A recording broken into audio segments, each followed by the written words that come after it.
आज अगर लालू प्रसाद यादव जी बिहार के मुख्यमंत्री नहीं बनते तो आपको कुर्सी पे बैठने का अधिकार नहीं मिलता। जबकि श्री राम को बचाने वाला हम लोग, पार लगाने वाला हम लोग हैं, और हम ही अभी श्री राम से दूर हैं। आपके वोट से राज्य का मुख्यमंत्री बनेगा, आपके वोट से विधायक सांसद बनेंगे, या आपके वोट से एक वार्ड सदस्य बनेंगे। आपके पास इतना ताकत है कि देश के प्रधानमंत्री को बदल सकते हैं। ये आपके उंगली में ताकत है। पहले देश जब था, आजादी से पहले, उस समय में राजा के घर में बच्चा जन्म लेता था, उसी को राजा बनाया जाता था, बड़ा बेटा को।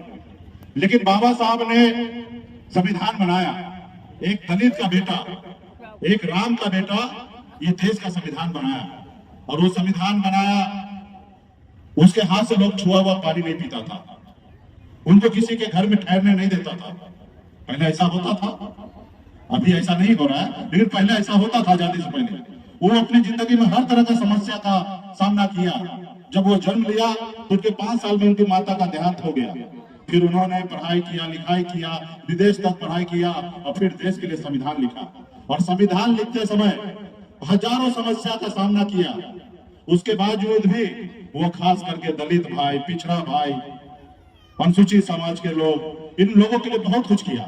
उस संविधान में ऐसा अधिकार दिया कि आपके वोट से देश का प्रधानमंत्री बनेगा, आपके वोट से राज्य का मुख्यमंत्री बनेगा, आपके वोट से विधायक सांसद बनेंगे, या आपके वोट से एक वार्ड सदस्य बनेंगे। आपके पास इतना ताकत है कि देश के प्रधानमंत्री को बदल सकते हैं। ये आपके उंगली में ताकत है। इस देश में तो 75 से पहले एक वर्ग का ही कब्जा था, स्वार्थी लोगों का कब्जा था। लेकिन हमारे एक से एक बड़े बड़े नेता आए, बीपी मंडल साहब आए, ओबीसी आरक्षण लागू किए, लालू प्रसाद जी आए, नीतीश जी आए, मांझी जी आए, स्वर्गीय रामविलास पासवान जी आए, उधर शरद यादव जी आए, उधर मुलायम सिंह यादव जी आए, बहन मायावती जी आए। तो 75 के बाद ऐसा हुआ कि बैकवर्ड में भी बहुत सारा नेता जन्म ले लिया। और जब बैकवर्ड में नेता जन्म लिया तो देश में संविधान जो है वो बैलेंस में चलने लगा। उसमें ऐसा हुआ कि सबके पास पावर आएगा, सिर्फ एक व्यक्ति के पास नहीं आएगा। और आपको और हमको दोनों को वोट का अधिकार भी हम लोग समझ गए। आज इसीलिए ना, आज एक मछुआरा का बेटा अपने वोट का अधिकार हमने समझा, हम अपनी ताकत को समझा। हमने पहले संघर्ष किया, दूसरे नेता के पीछे घूमे, फिर हमको लगा ये लोग सुन नहीं रहा, तो हमने क्या किया, आपके सहयोग से दल बनाया। और जब दल बनाया तो बल मिला, और जब बल मिला तो हमारे हर तरह का समस्या का हल हो रहा था।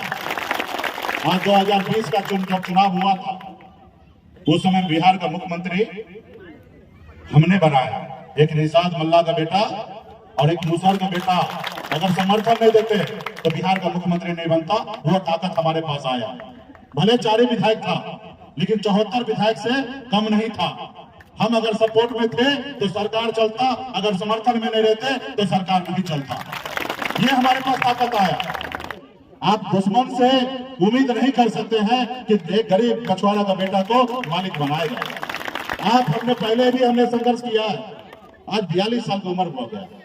42 साल में 24 साल से मैं संघर्ष कर रहा हूं। एक समय था कि माँ बाप, भाई बहन, रिश्तेदार सबको छोड़कर अपनी जिंदगी को बेहतर बनाने के लिए मुंबई जैसे शहर चला गया, सब घर परिवार को छोड़कर। और आज बॉम्बे में घर परिवार, बच्चे हैं, वहीं पे रहते हैं। आज उनको छोड़कर आज बिहार में अपने लोगों को जागरूक करने के लिए आए कि नहीं, आप भी इस देश का शासक बन सकते हैं। आपके पास भी 15% वोट है, और अपने वोट का अगर ताकत का पहचान ले लीजिएगा तो देश के प्रधानमंत्री को भी आपके सामने में झुकना पड़ेगा। चाहे राज्य का मुख्यमंत्री हो, उनको भी आपके सामने में झुकना पड़ेगा। हमारी लड़ाई है। जब बंगाल में आरक्षण मिल रहा है, जब दिल्ली में निषाद को आरक्षण मिल रहा है, तो बिहार में क्यों नहीं मिलेगा भाई? जब देश का प्रधानमंत्री एक है, संविधान एक है, तो फिर हमारे साथ भेदभाव क्यों है? और हम पूरा करेंगे। आज 4 विधायक आए तो हम सरकार को घुमाते थे, जो कहते थे वो सरकार को मानना पड़ता था। कल 10 को सांसद होगा तो दिल्ली में हमारा चलेगा।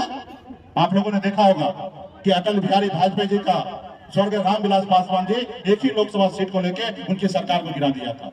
कल हमारे पास भी 10 को सांसद होंगे, और जब 10 को सांसद होंगे तो हम भी दिल्ली के सरकार को कहेंगे कि आप हमारा काम कीजिए, तो हम आपको प्रधानमंत्री रहने देंगे। वहीं अगर आप हमारा काम ही नहीं कर सकते तो हम बदल देंगे, क्योंकि विपक्ष वाला भी ऑफर करता है।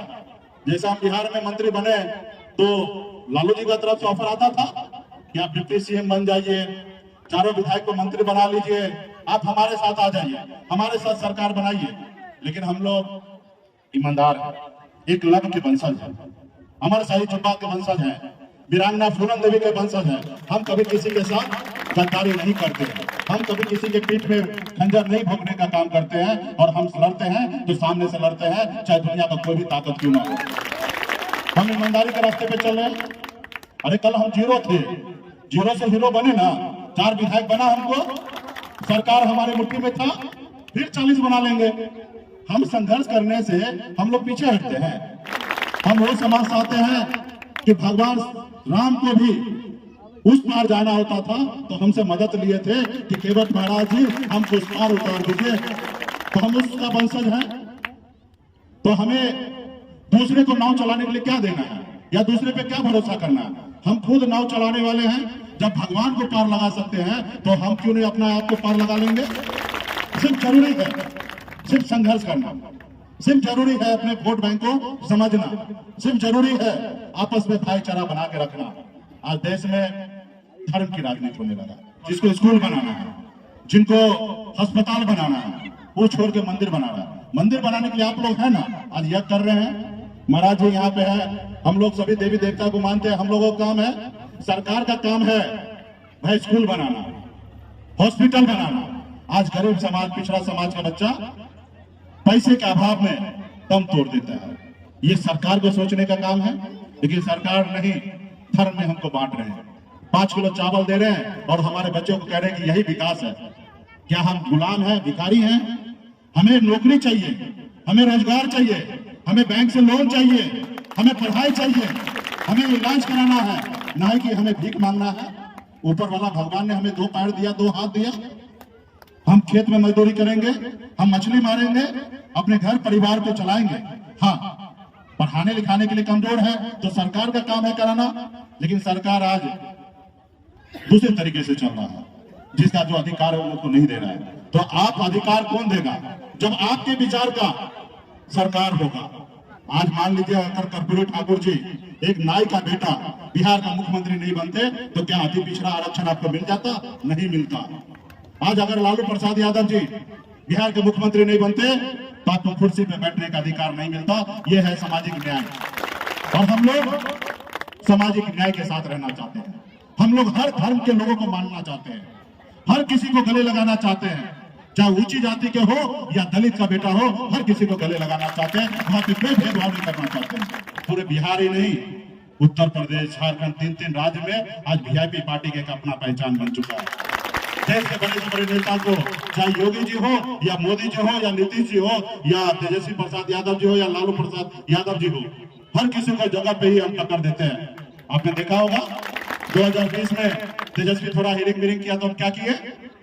जगह पे हम उनको राह साफ कर दिए, और जब हम वहां से दूर हो गए तो मुख्यमंत्री से दूर हो गए। वो आपने देखा यूपी में कि वीरांगना फूलन देवी का मूर्ति लगाने से रोका रहा था। हम बोले जाएंगे तो जाएंगे, देश के जितने भी शक्ति लगाना है लगा दो, लेकिन जो हमारा कि हम लोग तो श्री राम को पार लगाने वाले हैं। हमने तो उस समय प्रभु राम को कहे थे हमारे पूर्वज ने कि आपको इस बार हम पार लगा देते हैं और हमको आगे पार लगाइएगा, लेकिन आप लोगों को, हम लोग तो बीच में फंसे हुए हैं। पार तो दूसरे लोग लग रहे हैं, जबकि श्री राम को बचाने वाला हम लोग, पार लगाने वाला हम लोग हैं, और हमें अभी श्री राम से दूर हैं। श्री राम पे तो पहला अधिकार हमारा होना चाहिए। बचाव उचा के लेके उस पार लगा दिए, तो श्री राम पे पहला अधिकार हमारा होना चाहिए।